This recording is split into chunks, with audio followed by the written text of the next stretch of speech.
আসসালামু আলাইকুম। সবাই কেমন আছেন? আশা করি সবাই অনেক অনেক ভালো আছেন। আমি আব্দুল মান্নান। আজকের ভিডিওতে স্বাগত জানাচ্ছি।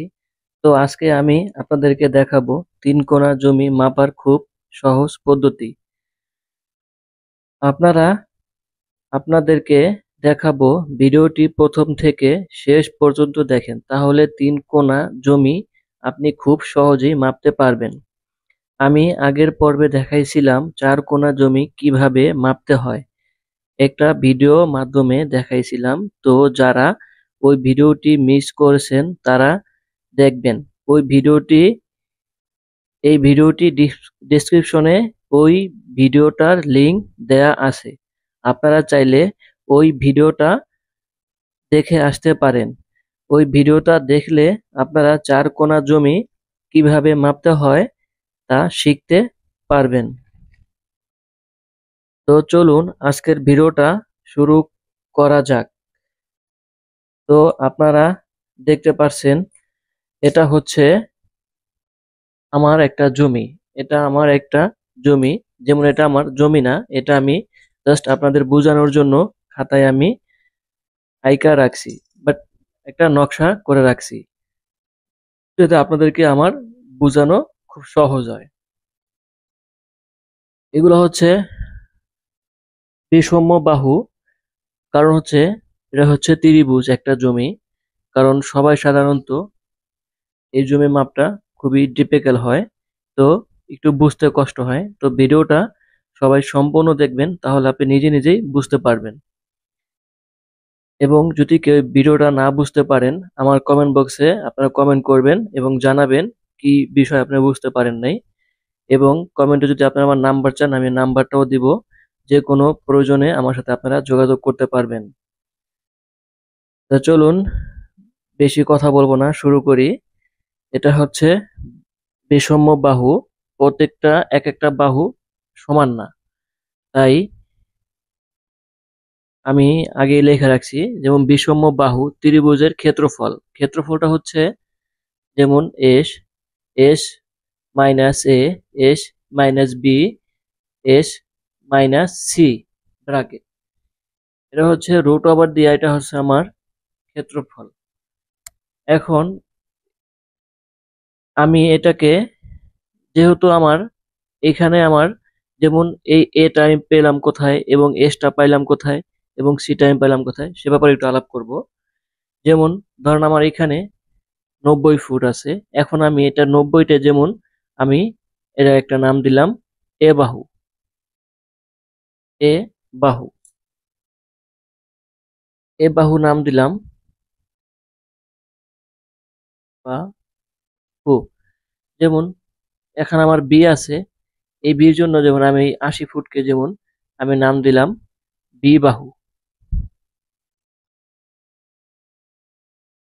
যেমন আমার এখানে সি আছে, যেমন আমি এটাকে নাম দিলাম সি বাহু।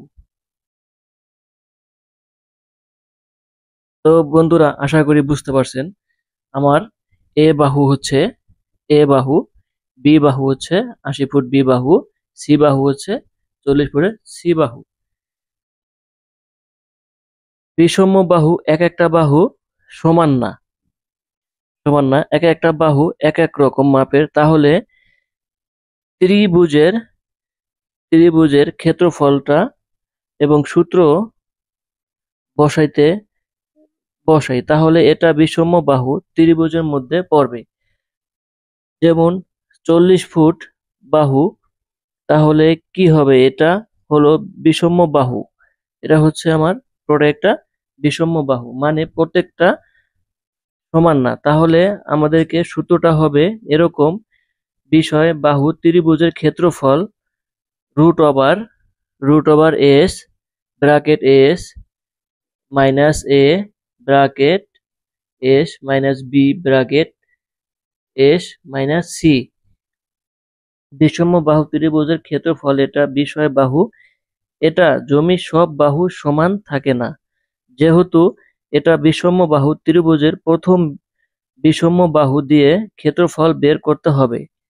যেমন প্রথম বিষম বাহু দিয়ে আমাকে এটাকে ক্ষেত্রফল বের করতে হবে। ক্ষেত্রফলের পরে স্কোয়ার ফুট বের করব, স্কোয়ার ফুট দিয়ে বর্গ ফুট বের করতে পারবো, তাহলে জমি কত শতাংশ বা কত কাঠা জমি আছে তা জানতে পারবো। প্রথমে স্কোয়ার ফুট বের করব, এ বাহু, বি বাহু, সি বাহু থেকে দেখাই কিভাবে বের করব। যদি আমি এই তিনটা, যেমন আমার 90-তে এ বাহু, বিতে এই যে বি বাহু 80, সিতে 40 বাহু, ঠিক আছে। এখন আমি এটাকে তিনটা যোগ করব। যোগ করে যেমন আমি পাইলাম হচ্ছে, যোগ করে আমি পেলাম হচ্ছে 90 যোগ 80, 40, 210। যেমন আমি 210 যোগ করে এটা আমি পাইছি। এখন আমি এটাকে যেমন ভাগ দিব 2 দিয়ে, 2 দিয়ে যদি আমি ভাগ দেই, তাহলে আমি পেলাম হচ্ছে 105 ফলাফল। এটা আমি হচ্ছে 105। তো বন্ধুরা বলতে পারেন যে এই যে যে আমার একটা এস আছে, এই এসের মানটা কি? এসের মানটা আমি কিন্তু এসের মানটা আপনাদের কাছে বলি নাই। এখন এই এসের মানটা হচ্ছে এই আমার 105।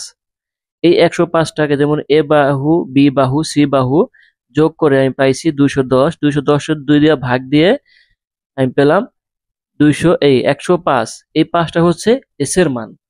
এখন এই এস এর মানটা আমাকে এখানে নিতে হবে। যেমন এই যে এখানে এস আছে, এই এস এর বদলে আমার এখানে 105 দিতে হবে। যেমন এস এর আমি 5 দিলাম, এস এর 5 দেওয়ার পরে যেমন আমি এখানে দিলাম, আবার যেহেতু এখানে এস আছে তাই আমি 105, 105 মাইনাস, যেহেতু আমার এই যে এ বাহু 90 আছে, যেমন এটা আমার এ বাহু 90, আমি তাহলে এখানে 90 দিয়ে দিব, দিয়ে ব্র্যাকেট, তারপর আবার আমার 105 মাইনাস বি বাহু, বি বাহু আমার হচ্ছে এখানে 80, তাহলে আমি এখানে 80 দিয়ে দিলাম। 80 দেওয়ার পরে তারপর আমার হচ্ছে বাকি আছে সি বাহু। এখন সি বাহুর যেমন আমার 105 মাইনাস সি বাহু হচ্ছে 40, রুট ওভারটা আমি পুরো টেনে দিলাম। এখন বন্ধুরা বুঝতে পারছেন, আমি এখন বিষয় বিষম বাহু ত্রিভুজের ক্ষেত্রফল থেকে আমি এটা বের করলাম। এটা বের করার পরে যেমন আমি 105 ফিট বের করছি, 105 এস এর মান, এস এর মানটা বের করার পরে এখন আমি এটাকে এই যে আমার যেখানে 105 আছে এস এর মানটা, এস এর মানটা আমি এখানে 105 নিয়ে আসলাম। আনার পরে আমি যেমন এই যে 105 আছে মাইনাস 90, এখন যদি আমি 105 থেকে 90 মাইনাস দেই, তাহলে আমার থাকবে কত? শুধু 15। তারপর হচ্ছে গুণ 105 থেকে যদি আমি 80 বাদ দেই, তাহলে আমি মাইনাস করি 80, তাহলে থাকবে আমার 25। তারপর আবার গুণ, যদি আমি 105 থেকে 40 মাইনাস করি, তাহলে আমার থাকবে 65। এখন বন্ধুরা যদি এটাকে টোটালি যদি আপনারা গুণ দেন, গুণ দেওয়ার পরে এখানে আপনারা পাবেন হচ্ছে, গুণ দেওয়ার পরে আপনারা পাবেন 25 লক্ষ, 25,59,375। এখন এটাকে দিয়ে যদি আপনি এই রুট ওভারটা দেন, রুট ওভারটা দিলে আমাদের এখন বর্গফুটটা বের হয়ে যাবে। বর্গফুটটা বের হয়ে গেলেই আমরা জমিটা শতাংশ এবং কাঠায় রূপান্তরিত করতে পারবো। তাহলে আমি রুট ওভার দিলাম, রুট ওভার দেওয়ার পরে আমার বর্গফুটটা চলে আসলো। ধরেন আপনার আমার বর্গফুটটা চলে আসছে 1599.80। এটা হচ্ছে আমার বর্গ ফুট।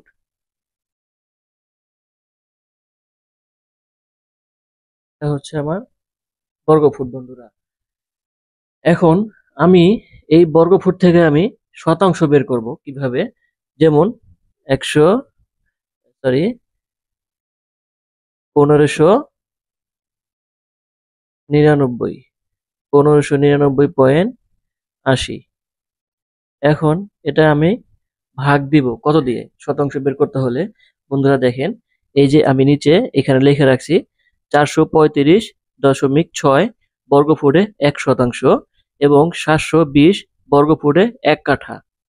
তাহলে আমাকে যেহেতু শতাংশ বের করতে হলে আমাকে 435.6 দিয়ে ভাগ দিলে আমি এখানে জমি পাবো কতটুকু আপনারা তা দেখেন। যেমন 1599.80 ভাগ 435.6, তাহলে আমি জমি পাবো 3 কাঠা। 3 শতাংশ 67 পয়েন্ট, 3 শতাংশ 67 পয়েন্ট জমি পাবো আমি এখানে। শতাংশ আমি জমি পেলাম বন্ধুরা, বুঝতে পারছেন তো আপনারা সবাই? তো এখন আমি এখানে কাঠা রূপান্তরিত করব জমিটা। যেমন 1599.80 পয়েন্ট। তো আমি এখানে 720 দিয়ে ভাগ দিলাম। তো 720 দিয়ে ভাগ দিলে আমি, আপনারা ক্যালকুলেটর টিপে দেখতে পারবেন, তাহলে আমি 2 কাঠা 22 পয়েন্ট জমি আমি পেলাম এখানে কাঠা। এটা পেলাম হলো আমি কাঠা। তো বন্ধুরা, আপনারা চাইলে আপনাদের জমি এভাবে মেপে বের করতে পারবেন এখানে কত শতাংশ এবং কত কাঠা জমি রয়ে আছে। তো বন্ধুরা, আমার ভিডিওটা যদি ভালো লাগে অবশ্যই একটা লাইক একটা কমেন্ট করবেন।